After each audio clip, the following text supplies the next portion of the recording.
Hello class 10th के student, स्वागत है आप सभी का मेरे यूट्यूब चैनल लर्न लैब में। और आज मैं बताऊंगा आप सभी का जो मंथली टेस्ट होने वाला है 6 जुलाई को साइंस का, उसका कुछ most important VVI objective and subjective question जो कि आप सभी का मंथली टेस्ट में डायरेक्ट देखने को मिल सकता है। तो आप लोग वीडियो को शुरू से लास्ट तक देखिएगा और वीडियो पसंद आएगा तो वीडियो को लाइक कीजिएगा, दोस्तों के साथ वीडियो को शेयर कीजिएगा। इसमें आप सभी का सबसे पहले सेक्शन ए में ऑब्जेक्टिव क्वेश्चन है 1 से 6 तक। पहला क्वेश्चन है, अपच का उपचार करने के लिए निम्न में से किस औषधि का उपयोग होता है। पहला ऑप्शन है एंटीबायोटिक प्रतिजैविक का उपयोग होता है। दूसरा ऑप्शन है एनाल्जेसिक पीड़ाहारी। तीसरा ऑप्शन है एंटीसीड। चौथा ऑप्शन है एंटीसेप्टिक। तो इसका सही आंसर हो जाएगा option number C, antacid. Antacid का उपयोग होता है अपच का उपचार करने के लिए। नेक्स्ट है question number 2, plaster of Paris किसके द्वारा कठोर होता है। तो प्लास्टर ऑफ पेरिस किसके द्वारा कठोर होता है। पहला ऑप्शन है पानी के साथ संयोजन करने से कठोर होता है। दूसरा ऑप्शन है पानी देना। तीसरा ऑप्शन है CO2 देना। चौथा ऑप्शन है CO2 के साथ संयोजन करने से। तो इसका सही आंसर हो जाएगा ऑप्शन नंबर ए, पानी के साथ संयोजन से प्लास्टर ऑफ पेरिस कठोर होता है। नेक्स्ट है क्वेश्चन नंबर 3, किसी गोलीय दर्पण तथा किसी पतले गोलीय लेंस दोनों की फोकस दूरी 15 सेंटीमीटर है। दर्पण तथा लेंस संभवतः है। तो दर्पण और लेंस क्या है, दोनों अवतल है, मतलब दोनों दर्पण अवतल है और लेंस भी अवतल है, दोनों अवतल है। दूसरा है दोनों उत्तल है, उत्तल दर्पण है, उत्तल लेंस है। या तीसरा ऑप्शन है दर्पण अवतल तथा लेंस उत्तल है। चौथा ऑप्शन है दर्पण उत्तल तथा लेंस अवतल। तो इसका सही आंसर हो जाएगा ऑप्शन नंबर 2, दोनों उत्तल है। दोनों उत्तल है मतलब उत्तल दर्पण है, उत्तल लेंस है। नेक्स्ट है क्वेश्चन नंबर 4, किसी दर्पण से आप चाहे कितनी ही दूरी पर खड़े हो आपका प्रतिबिंब सदैव सीधा प्रतीत होता है। संभवतः दर्पण है। तो दर्पण कौन सा दर्पण या तो कौन सा लेंस में आप सभी का प्रतिबिंब सदैव सीधा प्रतीत होता है। तो इसका आंसर हो जाएगा या तो समतल या उत्तल। उत्तल दर्पण में आप सभी लोग खड़ा होंगे तो प्रतिबिंब सदैव सीधा प्रतीत होगा, या तो समतल लेंस में आप समतल दर्पण में आप सभी लोग खड़ा होंगे समतल दर्पण के सामने तो प्रतिबिंब हमेशा सदैव सीधा प्रतीत होगा। तो या तो समतल या उत्तल। उत्तल लेंस के सामने खड़ा होंगे तो सदैव सीधा प्रतीत होगा, या तो समतल दर्पण के सामने खड़ा होंगे तो आपका प्रतिबिंब सदैव सीधा प्रतीत होगा। तो इसका ऑप्शन नंबर 4 सही हो जाएगा। नेक्स्ट है क्वेश्चन नंबर 5, पाइरूवेट के विखंडन से यह कार्बन डाइऑक्साइड जल तथा ऊर्जा देता है और यह क्रिया कहाँ होती है। तो जो पाइरूवेट में विखंडन होता है कार्बन डाइऑक्साइड तथा जल तथा ऊर्जा देता है, यह क्रिया कहाँ होता है। पहला ऑप्शन है कोशिका द्रव में। दूसरा ऑप्शन है माइटोकॉन्ड्रिया में। तीसरा ऑप्शन है हरित लवक में। चौथा ऑप्शन है केंद्रक में। इसका आंसर हो जाएगा ऑप्शन नंबर बी, माइटोकॉन्ड्रिया में। माइटोकॉन्ड्रिया में ये क्रिया होता है। और इसका लास्ट नंबर में जो क्वेश्चन है उसमें फिगर से बताया गया है, तो आप लोग लास्ट तक वीडियो देखिएगा तो आप सभी को समझ आएगा। नेक्स्ट है क्वेश्चन नंबर 6, क्षुद्रांत में प्रोटीन का पाचन किस एंजाइम द्वारा होता है। तो जो क्षुद्रांत में प्रोटीन का पाचन किस एंजाइम द्वारा होता है।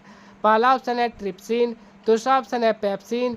तीसरा ऑप्शन है एमिलेज। चौथा ऑप्शन है लाइपेज। तो इसका सही आंसर हो जाएगा option number A, trypsin. Trypsin एक एंजाइम होता है, इसी से प्रोटीन का पाचन होता है क्षुद्रांत में। नेक्स्ट है सेक्शन बी और इसमें लघु उत्तरीय प्रश्न है, 4 क्वेश्चन है 2-2 नंबर का। क्वेश्चन नंबर 7 है, उदासीनीकरण अभिक्रिया क्या है, 2 उदाहरण दीजिए। तो उदासीनीकरण अभिक्रिया किसे कहते हैं ऐसा भी रहता और इसका 2 उदाहरण देना है। तो उदासीनीकरण अभिक्रिया का परिभाषा है, अम्ल और क्षारक की अभिक्रिया से लवण एवं जल बनते हैं। अम्ल और क्षारक की अभिक्रिया से लवण और जल बनता है जिसे उदासीनीकरण अभिक्रिया कहते हैं। तो इसका उदाहरण है NaOH + HCl। तो इससे निकलेगा NaCl प्लस H2O। तो NaCl प्लस H2O ये एक उदासीनीकरण अभिक्रिया का उदाहरण है। दूसरा उदाहरण है MgOH का होल 2 प्लस 2HCl। तो ये देता है MgCl2 प्लस 2H2O। ये दूसरा उदाहरण है। नेक्स्ट है क्वेश्चन नंबर 8, गैसों के अधिकतम विनिमय के लिए कूपिकाएँ किस प्रकार अविकल्पित है। तो गैसों के अधिकतम विनिमय के लिए कूपिकाएँ किस प्रकार अविकल्पित है। तो इसका उत्तर है फुफ्फुस के अंदर मार्ग छोटी और छोटी नलिकाओं में विभाजित हो जाता है।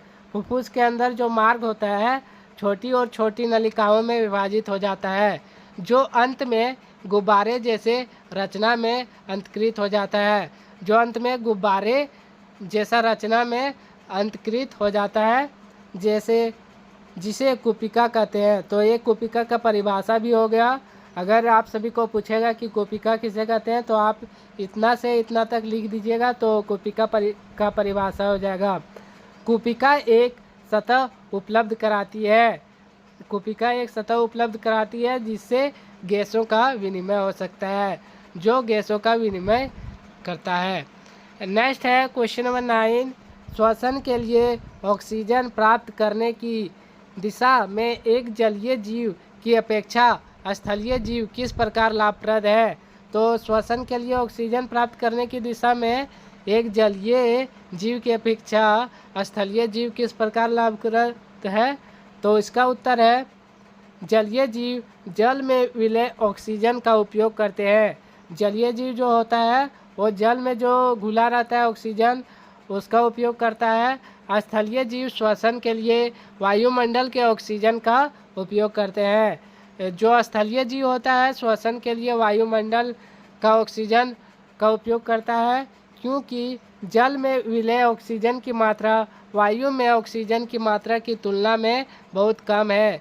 जो जल में ऑक्सीजन का मात्रा होता है तो जो वायुमंडल में ऑक्सीजन के मात्रा से कम होता है, इसलिए जलीय जीवों की श्वास दर स्थलीय जीवों की अपेक्षा द्रुत होती है। मतलब जो जलीय जीव का श्वास दर होता है वो स्थलीय जीव की अपेक्षा अधिक होता है। मतलब स्थलीय जीव अगर जल में चल जाएगा तो वो श्वास नहीं ले पाएगा। जलीय जीव जल में श्वास ले लेता है क्योंकि उसका श्वास दर अधिक होता है। नेक्स्ट है क्वेश्चन नंबर 10, निम्न स्थितियों में प्रयुक्त दर्पण का प्रकार बताएं। किसी कार का अग्रद्वीप, किसी वाहन का पार्श्व दृश्य दर्पण, सौर भट्टी।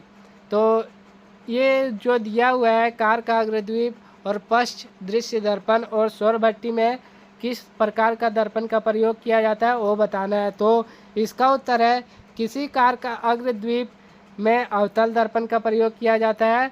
जो अग्रद्वीप होता है मतलब जो लाइट जलता है उसमें अवतल दर्पण का प्रयोग किया जाता है।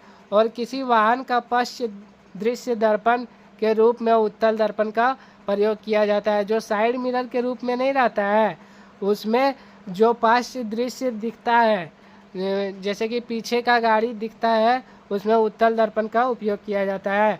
और सौर भट्टी में अवतल दर्पण का प्रयोग किया जाता है। जो सौर भट्टी होता है उसमें अवतल दर्पण का प्रयोग किया जाता है। नेक्स्ट है सेक्शन सी और इसमें दीर्घ उत्तरीय प्रश्न है। 2 क्वेश्चन है, 3-3 नंबर का, टोटल नंबर है 6 नंबर। तो इसका 11 नंबर का क्वेश्चन है, धोने का सोडा एवं बेकिंग सोडा के दो प्रमुख उपयोग बताइए। तो धोने का सोडा और बेकिंग सोडा का दो प्रमुख उपयोग बताना है। तो इसका उत्तर है धोने का सोडा के 2 प्रमुख उपयोग है। पहला उपयोग है कांच, साबुन तथा कागज उद्योगों में होता है। जो कांच, साबुन होता है तथा कागज उद्योग में होता है धोने का सोडा का उपयोग। और घरों के साफ सफाई के लिए होता है। जो घर का साफ सफाई होता है इसी धोने का सोडा का उपयोग करके घर का साफ सफाई होता है।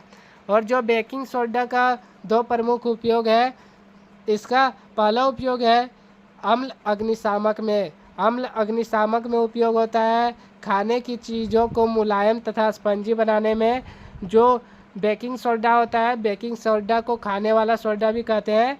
इसमें खाने की चीज़ में मिलाकर उसको खस्ता बनाया जाता है और सभी प्रकार के गंदगी के निपटाने के लिए भी इसका उपयोग होता है। नेक्स्ट है क्वेश्चन नंबर 12। यही क्वेश्चन सबसे इम्पोर्टेंट है और ये फाइनल एग्जाम में भी देखने को मिल सकता है। जीवों में श्वसन की प्रक्रिया को विस्तार से बताएं। जो जीवों में श्वसन होता है उसकी प्रक्रिया को विस्तार से बताना है।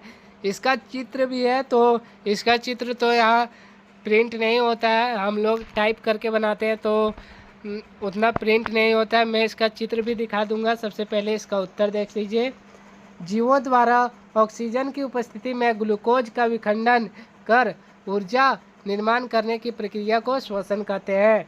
जो जीवों द्वारा ऑक्सीजन की उपस्थिति में ग्लूकोज का विखंडन होता है उसमें ऊर्जा निर्माण करने की प्रक्रिया को श्वसन कहते हैं। इन सभी अवस्थाओं में पहला चरण ग्लूकोज 6 कार्बन वाले अणु का 3 कार्बन वाले अणु में विखंडन है।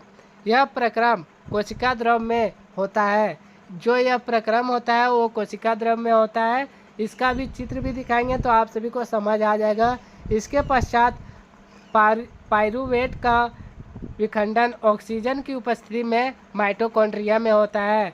अभी एक ऑब्जेक्टिव क्वेश्चन भी देखें कि पाइरूवेट का विखंडन ऑक्सीजन की उपस्थिति में माइटोकॉन्ड्रिया में होता है और कार्बन डाइऑक्साइड जल तथा ऊर्जा का निर्माण होता है। तो कार्बन डाइऑक्साइड और जल तथा ऊर्जा का निर्माण करता है। ऑक्सीजन की अनुपस्थिति में ऑक्सीजन का अनुपस्थिति में ईस्ट में पाइरूवेट का विखंडन कार्बन डाइऑक्साइड, इथेनॉल तथा ऊर्जा में होता है। और हमारी पेशी कोशिकाओं में ऑक्सीजन के अभाव में जब पाइरूवेट का विखंडन होता है तो लैक्टिक अम्ल एवं ऊर्जा का निर्माण होता है। तो चलिए इसका स्टेप बाय स्टेप जो फिगर है उसमें समझते हैं। देखिए यहाँ पे फिगर है। ऑक्सीजन की अनुपस्थिति में सबसे पहले ईस्ट में होता है ethanol plus carbon dioxide plus ऊर्जा का निर्माण करता है। यहाँ पे देख सकते हैं 6 कार्बन अणु, 3 कार्बन अणु प्लस ऊर्जा ग्लूकोज। ऐसे आप सभी लोग चित्र में समझ लीजिए। कोशिका द्रव में पाइरूवेट का विखंडन होता है, ऑक्सीजन का अभाव में होता है तो लैक्टिक अम्ल प्लस ऊर्जा का। पहले आप लोग वो परिभाषा देख लीजिएगा, उसके बाद चित्र में समझने का कोशिश कीजिएगा। आप सभी को समझ आ जाएगा। जो हमारी पेशी कोशिका में होता है और ऑक्सीजन की उपस्थिति में जब होता है माइटोकॉन्ड्रिया में, अभी आप लोग पढ़े तो कार्बन डाइऑक्साइड प्लस जल प्लस ऊर्जा का निर्माण होता है। तो आप लोग सबसे पहले परिभाषा देखिएगा और वीडियो को वहाँ पॉज कर लीजिएगा और चित्र का स्क्रीनशॉट लेके उससे समझने का कोशिश कीजिएगा। तो आप सभी को फिक्स समझ आ जाएगा। तो उम्मीद करता हूँ आप सभी को वीडियो पसंद आया होगा। वीडियो पसंद आए तो वीडियो को लाइक कीजिए, दोस्तों के साथ वीडियो को शेयर कीजिए, चैनल को सब्सक्राइब करके नोटिफिकेशन बेल को ऑल पे सेलेक्ट कर लीजिए ताकि मेरे हर वीडियो की नोटिफिकेशन आप तक सबसे पहले पहुँचे। तो मिलते हैं अगले वीडियो में, तब तक के लिए जय हिंद।